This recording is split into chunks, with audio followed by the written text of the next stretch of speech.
Hello, this is Davey Mooney coming to you from the University of North Texas, where I run the jazz guitar program. I'm a Benedetto artist, a Sunnyside Records artist, got my new CD live at National Sawdust, check it out. And I got an improv book called Personalizing Jazz Vocabulary from Mel Bay, it's right there. And I wanted to talk about something a little different today. So last semester I was performing at a guitar departmental, playing I think a 26-2 or Conception or something real tricky like that, and I take questions after I perform always, and somebody asked me, how did you get fluent on the neck of the guitar? Like, how did you develop fluency? And I thought, it's an interesting way to put it, and a kind of an apt metaphor, because jazz, if jazz is a language, we're all seeking to be fluent in it, and one aspect of that is just learning your instrument, and the neck of the guitar is it's like a labyrinth, right? And it has its own strange logic, and it's not as intuitive as the piano by any stretch of the imagination. And so, I started thinking back about, how I developed my command of the neck. And one thing that was really important to me when I was, I think, 12 or 13, I was at a summer jazz camp in New Orleans, and John Eubanks, shout out to John Eubanks, showed me the five, I guess you call them caged positions for the major scale on the guitar. And I remember, and thinking about this video, I sort of went and looked into YouTube and all the videos that are there of people talking about playing the major scales on the neck of the guitar.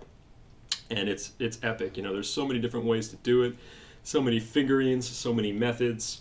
I'm not sure that what I did was the best or the most efficient, and it was just one aspect of my developing my fluency on the instrument. But the ones that I did, and I'll go through them kind of slow or medium, but ignore my seventh string here if you would. So, like down here, if I've got a C major chord, C major 7, I'll do them all in C.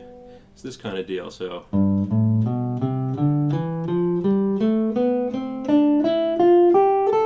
I remember the fingering was very important for me to memorize. I don't really use necessarily this particular fingering when I'm using this scale to improvise on or anything like that, but to get it, into my brain, that was important. And then up here,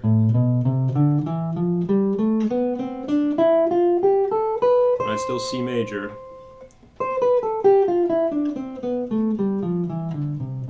And right here.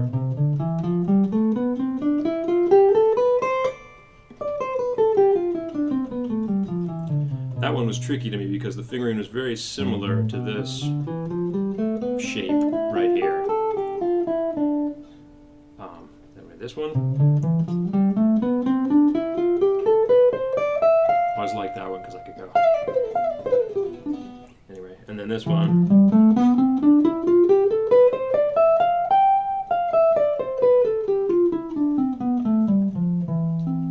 And I remember at that camp, we were playing something like So What, some modal tune where, you're in D Dorian for most of the time, D Dorian, which is C major. And after I learned those shapes, and I remember I did it all, I took 2 hours one night, and I sat there and was like, I'm going to memorize this. And I memorized the fingerings. And then the next day, I could play So What, or I fumble my way through So What on the whole neck of the guitar, as opposed to being, confined and basically, the minor pentatonic scale, trying to find, a natural sixth and a 9, and adding to the pentatonic scale that I knew from playing rock music and things like that. So that was a big deal for me. And I remember after that, that gave me a good command of going this way on the neck, but to go this way, I remember studying with with Hank Mackey and him showing me different ways to play the diatonic seventh chords of the major scale with arpeggios. So the idea that wherever you start on the instrument, so the lowest one in the key of C, if I were down here and started with the 4 chord like a major 7 arpeggio, and I'm on these middle 3 strings. So I remember doing this.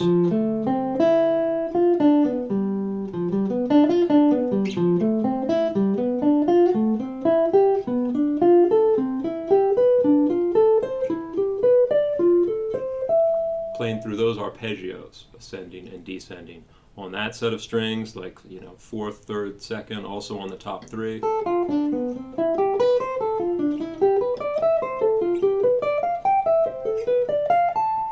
Even I remember kind of doing it down here.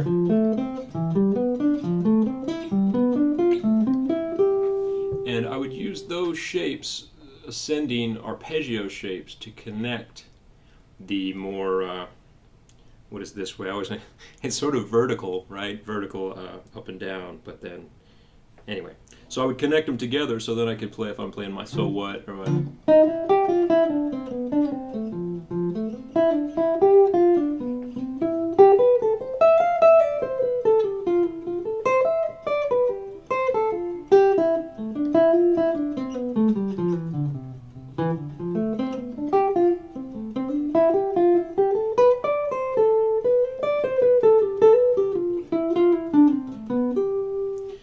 Kind of just whimsically switching from major scale fingering or major scale shape from one to another, connecting them with those arpeggio shapes. And I don't have a totally systematic way to do it. It's just the little fragments of information that I picked up over the years that have come to lead me to the fluency that I have on the instrument. And so then the next sort of or an important step after that would be like, okay, if I'm just in D Dorian the whole time, I'm in one key area, I'm playing modally, and I've got the whole neck in C, that's one thing. But what if I'm playing over a tune that has a lot of key changes? Like, for instance, I remember learning Have You Met Miss Jones, and having that being a very challenging tune, particularly the bridge of the song, right, which goes, the tune's usually in F, and then the bridge you'd have like the 4 chord, you have B flat major for a bar, and then a 2-5 to G flat major, and then a 2-5 to D major, a 2-5 back to G flat major, and then a 2-5 to F to get you to the last A section. And so that's 3 key areas that are very far apart, right? Major thirds apart, kind of like giant steps. And so I know my major scales on every all over the neck of the guitar, but I don't want to necessarily have to jump 4 frets, major third every time 4 or 5 frets. The key changes. So what I would practice doing is finding one area of the neck and really trying to stay in the same spot and play over the bridge of Have You Met Miss Jones, or later giant steps and things like that, Conception, without jumping around. And one important principle is I think this quote is attributed to Neil Young, I'm not sure, it's one of those quotes, but the idea that you're always 1 fret away from the right note, that's important too. But you're also 1 fret away from the wrong note, usually. So, like if I were in the middle of the neck right here, if I think like, okay, the first chord is a bridge of Have You Met Miss Jones, so it's a B flat major 7, right? Here's the chord where you could, all different ways to play that chord. Here's that major scale shape. Here's my arpeggio. So I'm pretty good there, right? But I've only got 1 bar before I'm gonna have an A flat minor 7, D flat 7, G flat. So how can I get to that? Well, that's the key of G flat, and right here, using this shape, that's the key of G flat, right? I don't have to take this exact shape and move it all the way down here, although I could do that, of course. But that way I can keep it all in the same spot and do things like,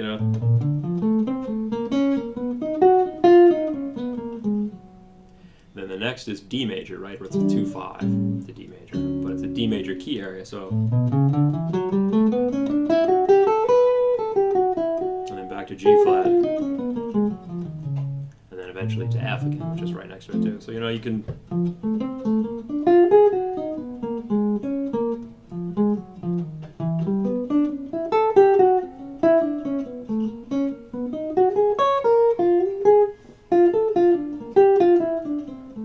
Right, and so I would try to stay in one spot, and then if I felt like I was comfortable there, I'd move to another one. So here, if I've got starting in the key of starting B flat, here's B flat major.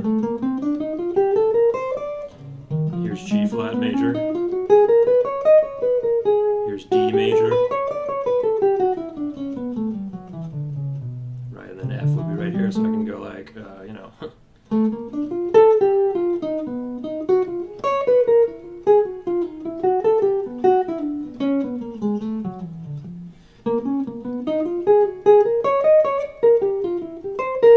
right, and so on and so forth. I would take it to different areas of the guitar, different 4 or 5 fret blocks, and improvise there.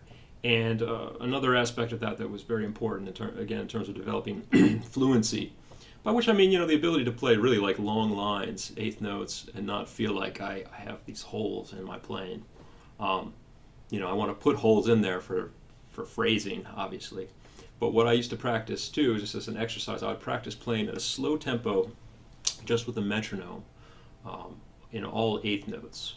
And same thing, try to stick to maybe one area of the guitar, try to be kind of systematic about it, but at the same time, that can be a very technical, sort of unmusical sounding thing, just playing all eighth notes like that. So I'd always try to make it as musical and melodic as I could within the parameters. So I'll show you an example of that, at least how it sounds, January 2021. So here you go. This is one chorus of Happy Memphis Jones, just with the metronome. 1, 2, 3, 4.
So there you have it. That's what it sounds like, me playing in all eighth notes on Happy Memphis Jones, January 2021.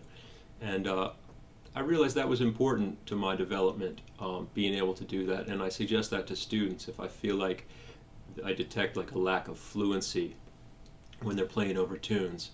I encourage them to isolate a part of the neck and try to play in all eighth notes over the song to make sure that they've got the connective tissue and the arpeggios and the scale notes and all of that under their fingers. And I guess one more aspect that this doesn't necessarily address, this helps you get fluid and fluent on the guitar neck, but the jazz language, if we're going to continue that metaphor, consists of more than just arpeggios and scales and things like that. There's chromaticism, altered language, and basically just the whole collection of tropes and musical phrases that have been handed down, from Louis Armstrong and before through Charlie Parker and Charlie Christian, et cetera, up until the present day. And actually in this book here that I wrote, that kind of, the point of the book was to try to come up with a method, or explain the method that I used to incorporate some actual jazz phrases, and not long elaborate licks, but those little building blocks of the jazz language that you hear in a lot of people's solos, and incorporate those into your improvising. So you feel like you are improvising, not just regurgitating pre-written material, but trying to get that balance between your own improvising and whatever it is you're trying to say, express yourself, and some aspects of the jazz language. So if you're more interested in that, check out this book, Personalizing Jazz Vocabulary. So I'll close it out. I'll play a little bit on the whole tune of Happy Memphis Jones, and maybe keep an eye out for some of those scale shapes and arpeggios and things. Like I said, it's been I'm trying to reverse engineer how I got to where I am today, and there's been a lot in between. But I definitely remember those cage positions, those arpeggio shapes, playing in all eighth notes, and that helped me a lot. All right, hope you enjoy it.